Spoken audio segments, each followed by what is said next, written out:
Hey, good afternoon. This is Tabasco, the sophisticated biker. I just want to kick this out real quick because I've got about 511 things I should be doing besides this. But I've got to ask, man, it's been driving me nuts. And this is to everybody who's in the MC life or has been in the MC life, is in the MC life.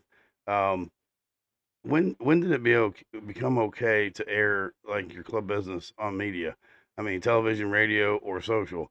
I am blown away by some of these platforms I have seen lately that have been around a while. I mean, longer than I have, at least on social or on the podcasting network. But I mean, just airing their business, man. I mean, out and in front of everybody. So and so's out bad, and I'm out bad. And I'm telling you what, I've seen the platform where multiple guests of MCs, leaders, known people, join in and they're talking, oh, what they think about the situation, so and so, and this, that, and the other, and everything. I mean, what? I've never in my life seen. Where did the mystery, secrecy? You keep it to your vest, to your chest, inside your vest. Where did all that go? I am blown away by what I see. And again, I know people in the top level of the top MCs that are friends, and I've never seen it from them. Top one percenters, and I don't know when it became okay. There's a platform out there. It's a popular podcast. I know it's been around for a while. I know the person's history who started it, and it ain't much. It's barely a blink of a minute in the life. He happened to be at one time a part of the organization that I was the number one person in at the time of that nation, at least the mother chapter of that nation. And I know I know the time spent there, it wasn't much. And I think the rest of it had been maybe a little bit exaggerated. I'm not saying that you can't study something and become, experienced or knowledgeable, but not experienced, but knowledgeable. You can study something and know all about it from what you've seen from the perspective, and you can talk to other people, which they have. I've seen a lot of interviews, man, with some top people. But what I don't get is how it's okay. I mean, this particular platform exists solely on just airing people's dirty laundry, clubs' dirty laundry, anywhere. And I know that it's public knowledge. They're not telling secrets in most cases. That's the big scoop when they have a secret. Well, I heard this from so and so, and I mean, when was that okay? Because it wasn't ever in my lifetime. In the 55 years I've been a part of the community, and 20 almost in a patch, and 15 or more actually, and probably 18 of that as a leader, all the way up to top. I don't get it. I've never heard of such thing.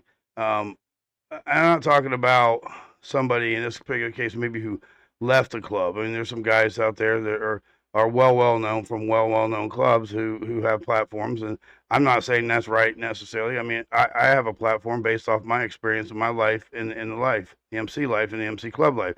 But I also wrote an article for 10 years that was in a motorcycle magazine that was well received by the top MCs.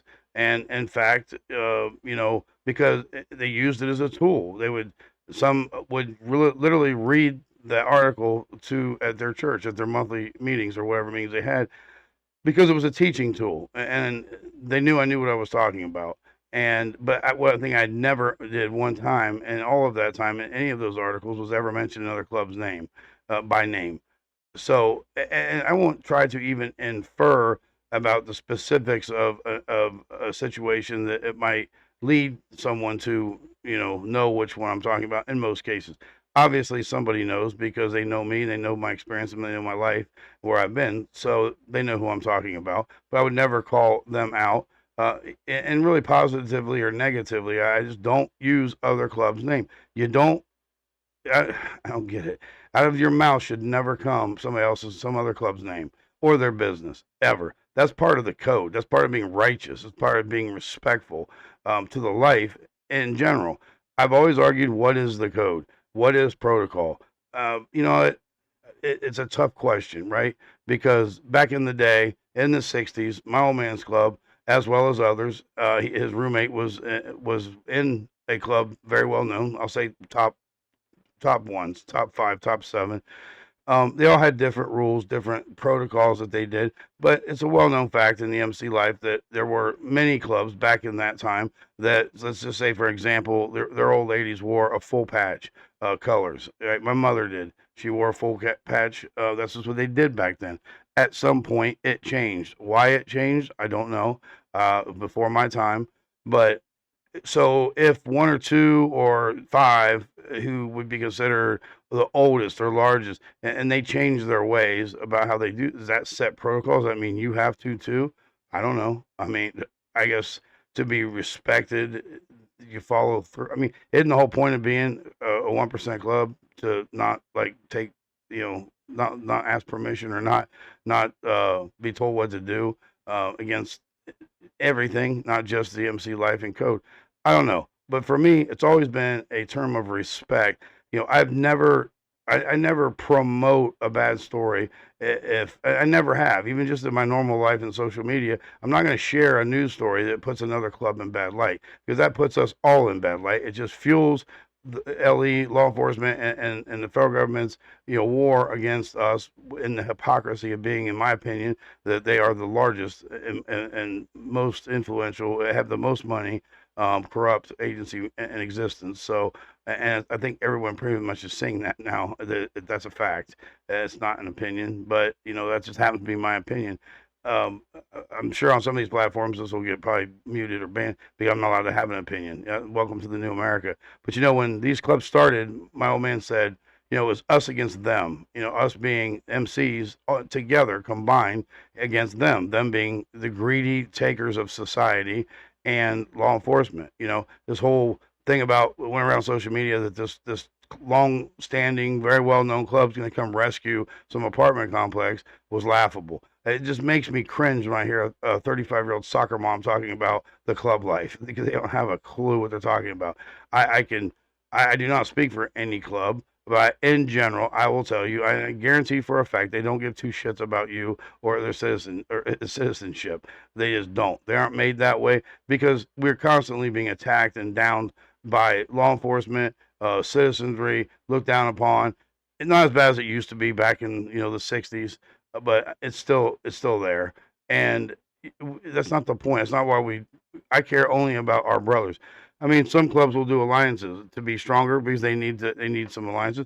Then you'll also have clubs that maybe at odds, but I still respect them even when you better respect your enemy. Because I only a couple of times ever in almost 20 years and most of leadership that I underestimate somebody because I always think the worst case scenario because you have to be thinking three moves ahead.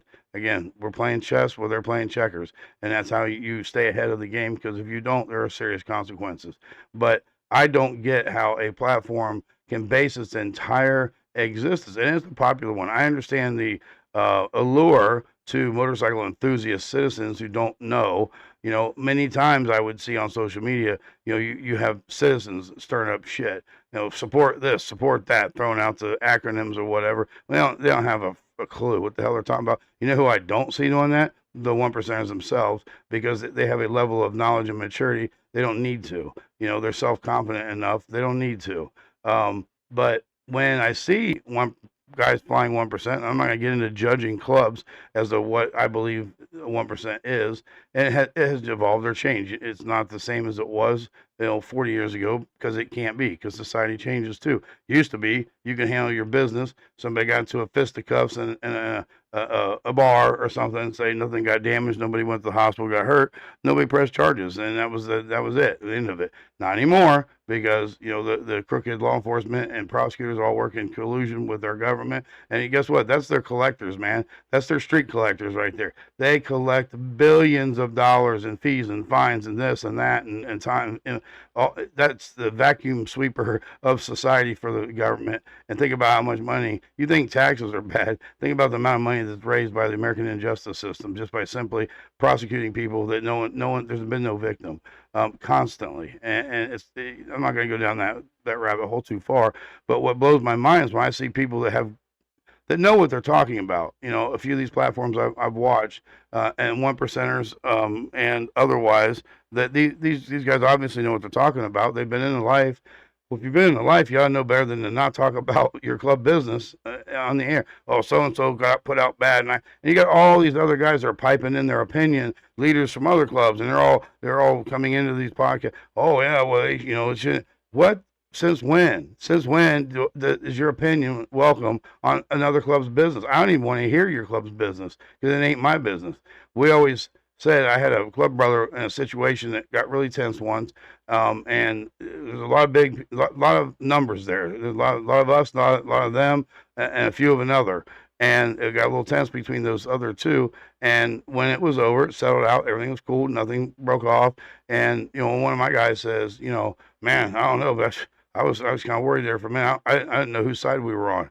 And I looked at him like, what? I said, we're always on our side. We're not on anyone else's side, ever. We are totally on our side. And we've told that. And I get clubs that aren't down with that. They say, hey, man, you break bread with clubs that are our enemy. But they also know from dealing with us, if they have at that time, was that we don't talk about other clubs. We're not dining at a table, we're gossiping, as they say. If you're sitting with somebody who's going to talk about another club, then they're sitting with someone else talking about you. We weren't those people. Never have been. We don't discuss it. That's not why we're there. It's not necessary, period. And again, we're always on our side. If we happen to attend something, a party or something going on, and somebody's on the other side throwing rocks at us, the cameras at throwing rocks at us, then we're throwing rocks back. And if I happen to be a month or two later at this other one and you're throwing rocks over the fence, guess what? We're all throwing rocks back because I'm always on my side. But I just don't see how these people or these clubs are talking about, not some of them, their own business, and then more importantly, talking and buying in on some situations that some other club's business. It just blows me away. Again, I'm talking about on my platform about the life and about things that we see as right or wrong, or we have seen as right or wrong, and how we've dealt with those, and what my beliefs are. That's simply it. But you'll never hear me mention ever another club, a name. You'll never hear me.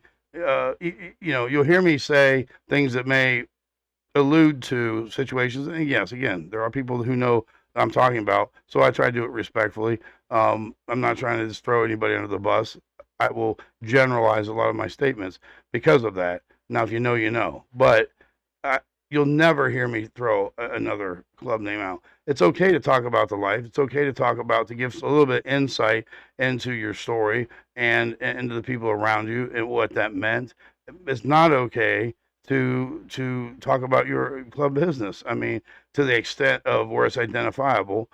You can generalize about things like that if you have a platform, but you definitely, I mean, this platform, one of them exists solely on, well, you can't believe what this guy did and that guy did, and well, I wouldn't do this and that, and that's coming up next. He's a snitch, and man, what the, I mean, man, back in my day, which was like today, your teeth ended up in your stomach when you did that shit. And you know what?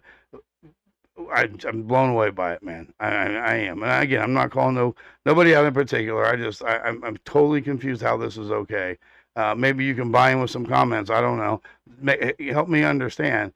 Again, maybe I struggled for a long time. I mean, I wrote, but again, generalized about, this is my opinion of what a probate should do. This is my opinion of an old lady's place in the club house, or dynamics there, or other teams, or when you're dealing with a situation or a conflict.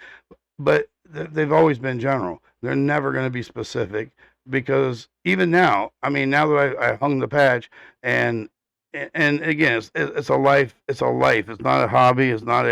Um, it's not a weekend warrior thing. For some of us that lived it 24/7, 7 days a week, and I, since the day I was born, it's just your life. It just is what it is. I mean, it's not like you have to think about it. It's just what you do. It's how you were raised. It's the influences around you. Um, but this in particular is intentional gossip about your club or others. How is this okay? I don't know. Hey, it's all the time I got today. You don't want to hear me talk no more anyway. So, my suggestion, keep it real.